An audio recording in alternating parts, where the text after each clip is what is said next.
Hello everyone, I am Madan Gopal Pandey, welcoming you all in my YouTube channel Om Ram IAS Study.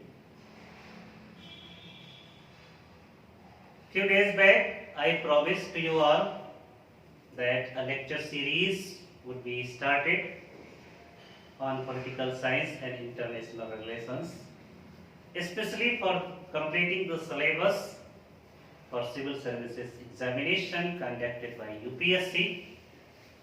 Due to certain reasons related to my personal life, this lecture series formally could not be started,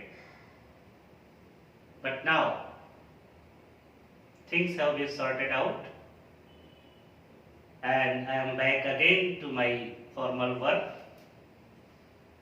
From today onwards, I would like to provide you videos regularly so that you all may be able to complete your syllabus as per the requirement of the examination you are going to face.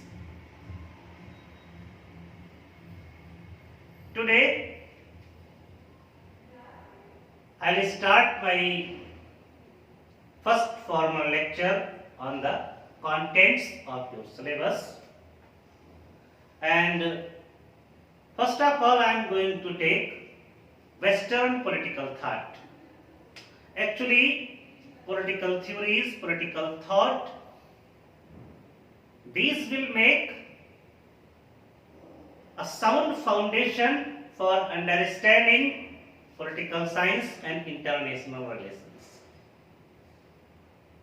So, we have to start first of all Western political thought. Western political thought.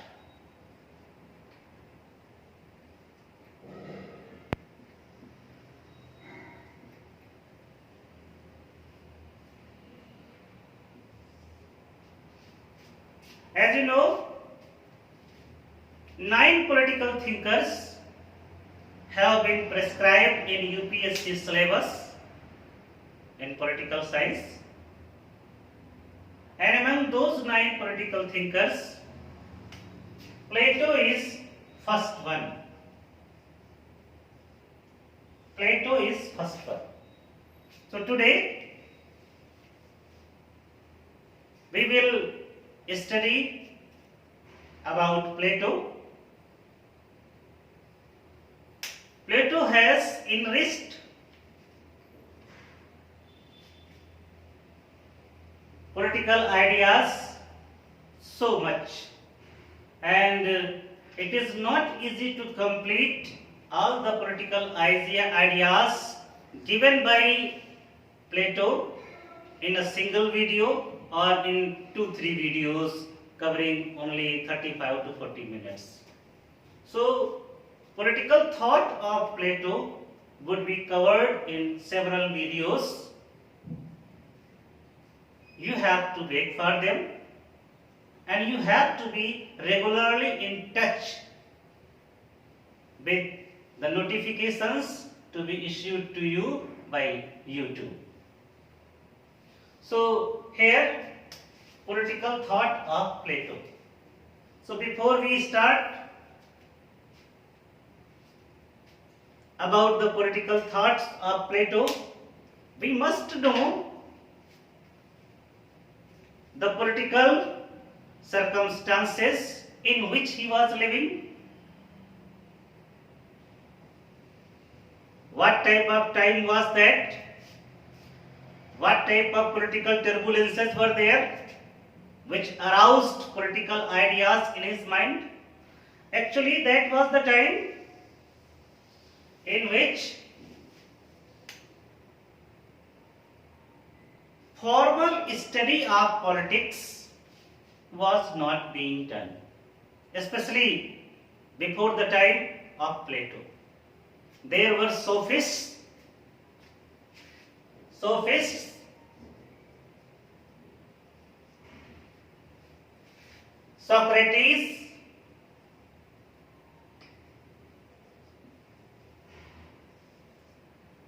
Such kind of political thinkers were there.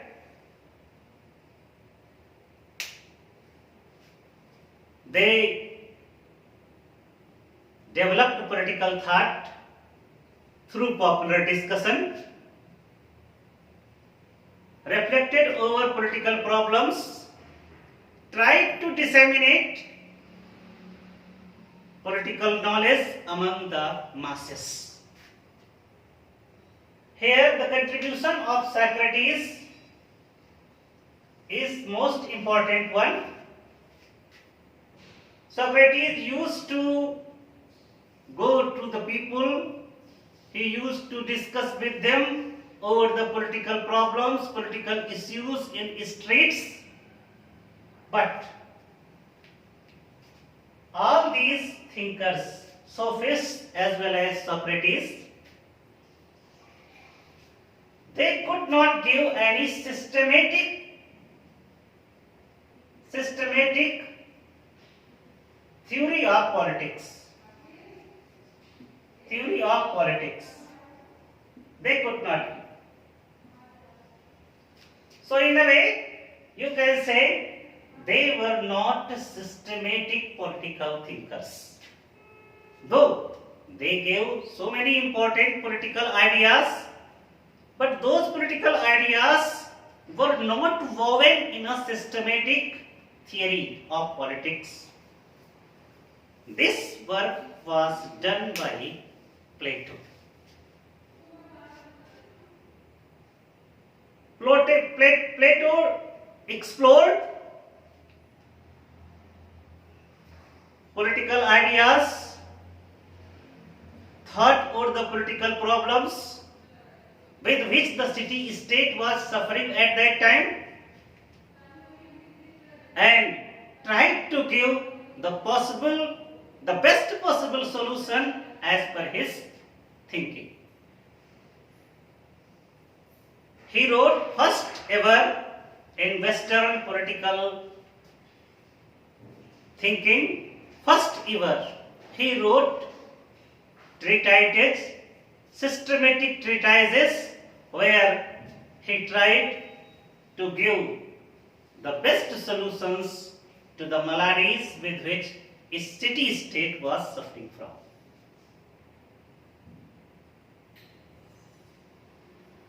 He established academy.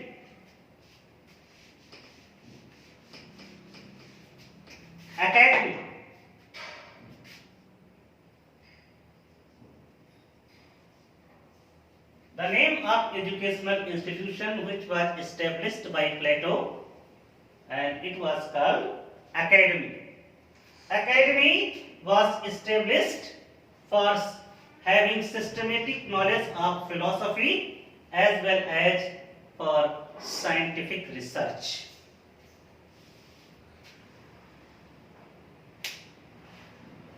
In academy, basically the focus was given on philosophy, and actually at that time there was not a division of different disciplines.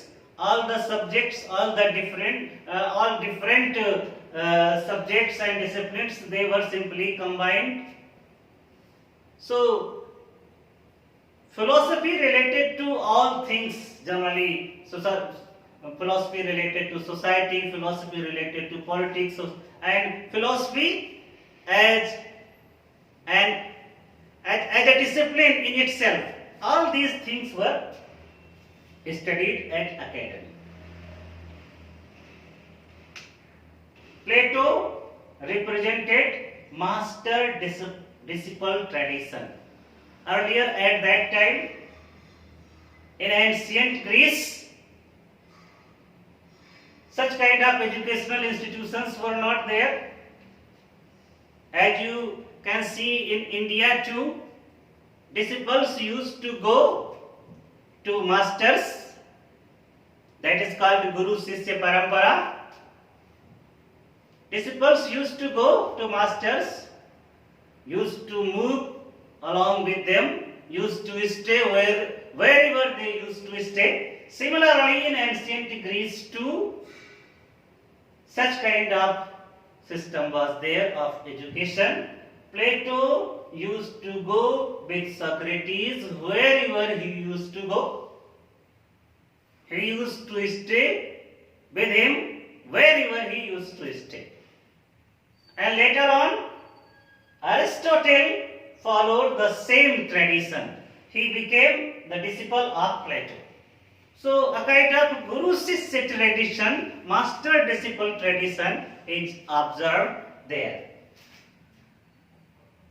Before starting the formal ideas of Plato, we must know something about his life, something about the time in which he was living. So, the real name of Plato was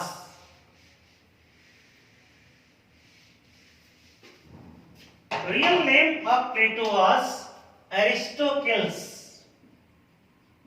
Aristocles. This was the real name of Plato. He was born in 428 BC in Athens and died in 348 BC. This was the lifespan of Plato, more than 80 years. More than 80 years lifespan was of Plato. And this lifespan was filled with so many political turbulences. This span of lifespan was filled with political turbulences.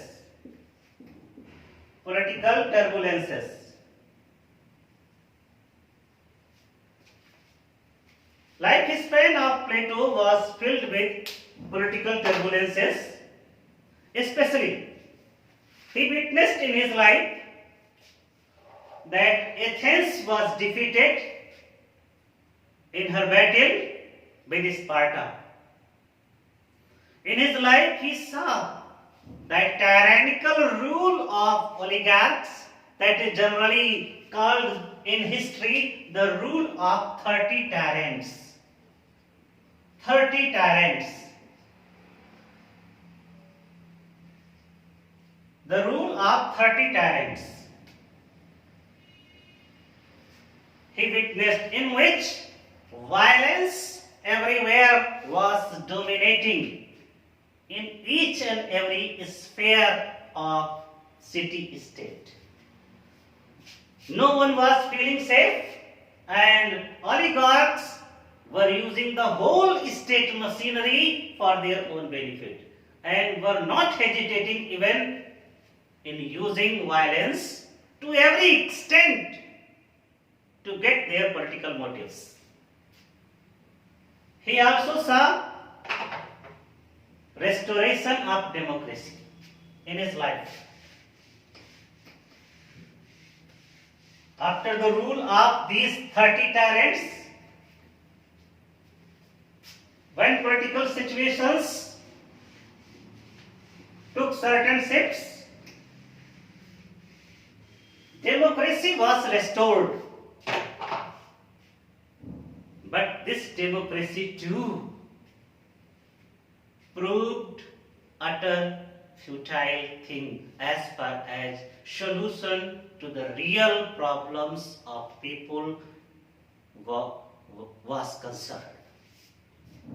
This democracy tried and even executed Socrates, his beloved master. He was completely devoted to his master.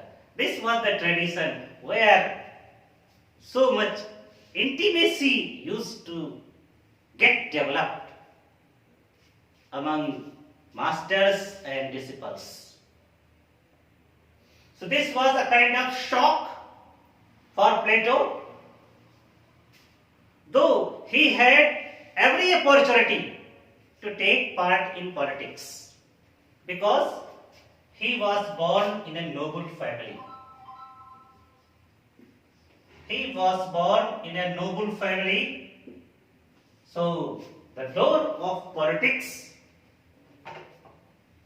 was open to him, and certain his kinsmen, relatives, offered to him to take part in active politics. He was offered certain high posts too, but he was not having any type of interest for enjoying political benefits. Execution of Socrates left a very deep mark in the heart and mind of Plato. He developed a kind of dislike to politics, then politics that was prevailing in city-state at that time, and he wanted to have some type of solutions. He wanted to cure the city-state from the maladies, from the diseases with which it was suffering from. It was firm belief of Plato that persons like Socrates must rule if city-state. Actually, at that time, there was no such kind of large states with which we are familiar these days. At that time, small states were there, they were called city-state. One more thing was there was no difference between state and society. Both of them have been used in similar sense, especially as far as ancient Greece is concerned. So, this was his firm belief that wisdom should prevail, wisdom should rule. Only then problems, maladies with which city-state was suffering from, only then they could be removed and people could enjoy their life in a proper manner, in a satisfied manner. He used to say, either philosophers should become king or kings should cultivate the spirit of philosophy. Only then the city-state can remove the maladies, the diseases with which it was suffering from. So, when Socrates was executed by the persons ruling at that time in so-called democracy in 399 BC. In 399 BC, Socrates was executed. Then there was greater risk for the disciples of Socrates. Rulers, they offered to the persons like Plato, either he should be with them, should take part in politics, or should be ready for repercussions. So disciples of Socrates, they were not ready to accept any type of political benefits from the system that simply took away the life of his precious master. So they went here and there.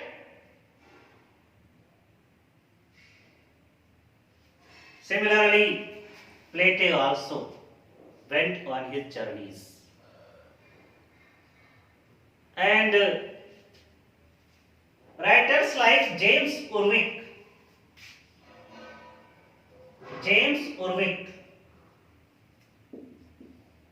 they are of the view that Plato visited India too and studied deeply Vedanta philosophy.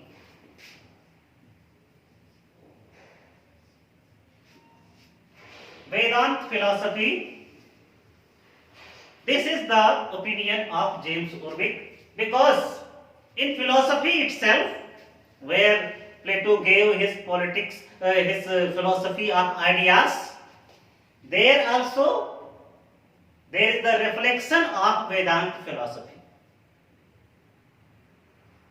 And in politics too, whatsoever political ideas, political philosophy has been propounded and expounded by Plato, that reflects the ancient political ideas which were prevailing at that time. So, in some way, argument given by James Urwick that Plato visited India too and studied ancient literature, philosophy that was available at that time. So, though such kind of thing cannot be supported with concrete facts, only by having some type of similarity,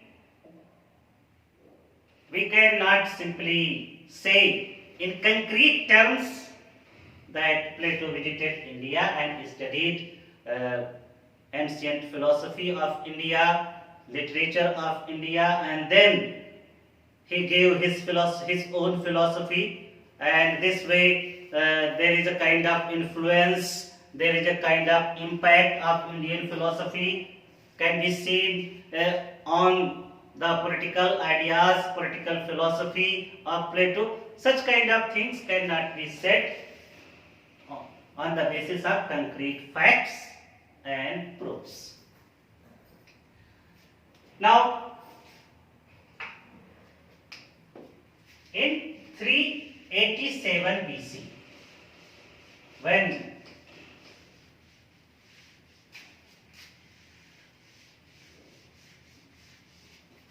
Plato returned from his journeys, he established academy. About academy, we have mentioned about academy. It was established for having systematic knowledge of philosophy and for scientific research. This was the purpose for the establishment of academy. And in a way,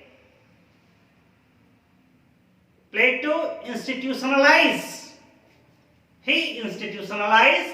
education at that time. Earlier, education was being given in the company of guru, in the company of master, and master used to move from one place to another. There was not a kind of fixed place for having systematic knowledge. So this was the first time when such kind of thing happened in ancient Greece. In 387 BC, here mention must be made about his visit to Sicily.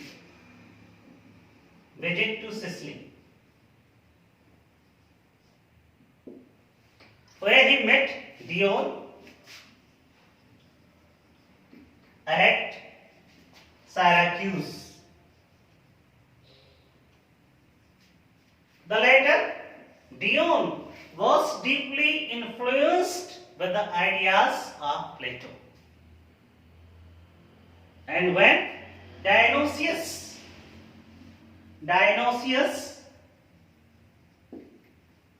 first, Dionysius was the brother-in-law of Dion. When Dionysius first was no more, and his son Dionysius second, Dionysius second. When Dionysius second took charge as a king, when he succeeded, he was suggested by Dion to call Plato for having some type of education and knowledge about politics, about the knowledge how to run state affairs. And for that very purpose, Plato was called. Though Plato knew very well that success was not a kind of least possibility, still, in order to have some type of experience, he went there, and finally he could not succeed in making Dionysius II a philosopher king as per his ideas. And from here, Plato learned that education from a very early age, education which he think a kind of process of socialization, that must start from very early age, and state must take charge of education as per the line state wants to inculcate the knowledge and skills and culture in the next generation. So education must start from a very early age, and that must be under the observation of state. The state, which one is under the rule of philosopher king. So here, because thoughts, culture, habits, impressions, so many things were already fixed in Dionysius at a very mature age, this was not possible for Plato to transform him in a philosopher king. So that's why in his book, The Republic, he has given detailed ideas about education, which we will study later on. Here, one thing we have also to know about the method of Plato.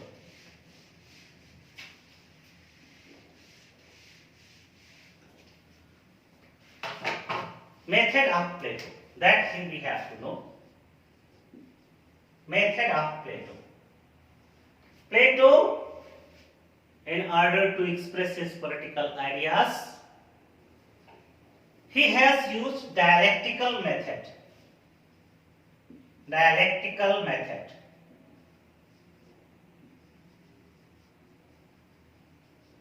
Means he has expressed his ideas in the form of dialogues. It was the firm belief of Plato that knowledge must be awakened.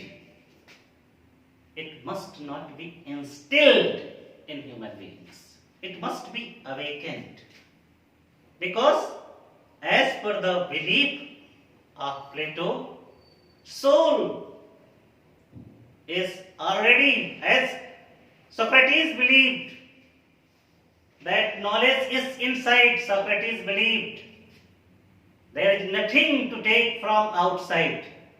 Soul is all powerful, omniscient. Nothing to be instilled from outside. Everything is already there, but only that must be exposed through proper teaching, proper learning, proper training. So dialectical method was used, And through dialogues, he has given his political philosophy. In Indian system too, political system, ancient as well as ancient especially, ancient way of thinking, dialectical method has been used, and for that generally it is said vade vade jayate tattva bodha, means through dialogues the essence of truth can be availed. So dialectical method has been used, and whole philosophy of Plato revolves around the belief of Socrates, and Socrates used to say, virtue is knowledge. Virtue is knowledge.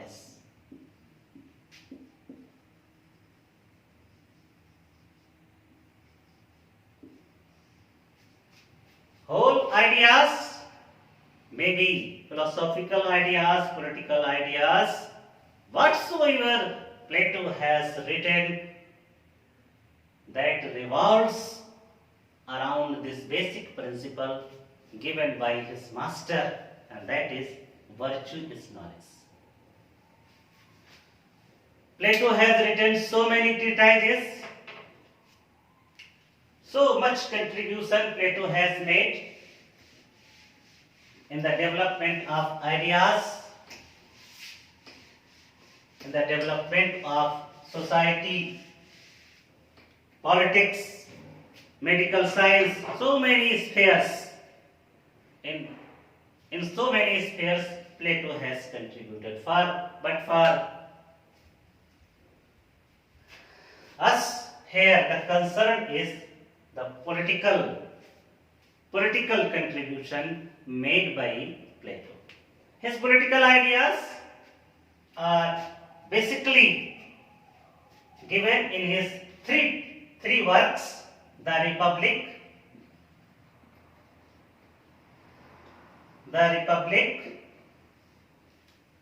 the Statesman, the Laws. These are the three works of Plato in which he has expressed his political ideas. And among all these three, most important one is the Republic. His political ideas, some of the political ideas are given in Crito and Apology too. In these two works also, he has tried to show some of the relationship between state and individual, but for our purposes, these three works are the most important. We have not to go deep in these creations. For our purposes, these, especially the Republic, in Statesman and the Laws, he has tried to correct, he has tried to modify, amend some of his ideas which he has expressed in the Republic. But we can leave Crito and Apology. We will focus on these three.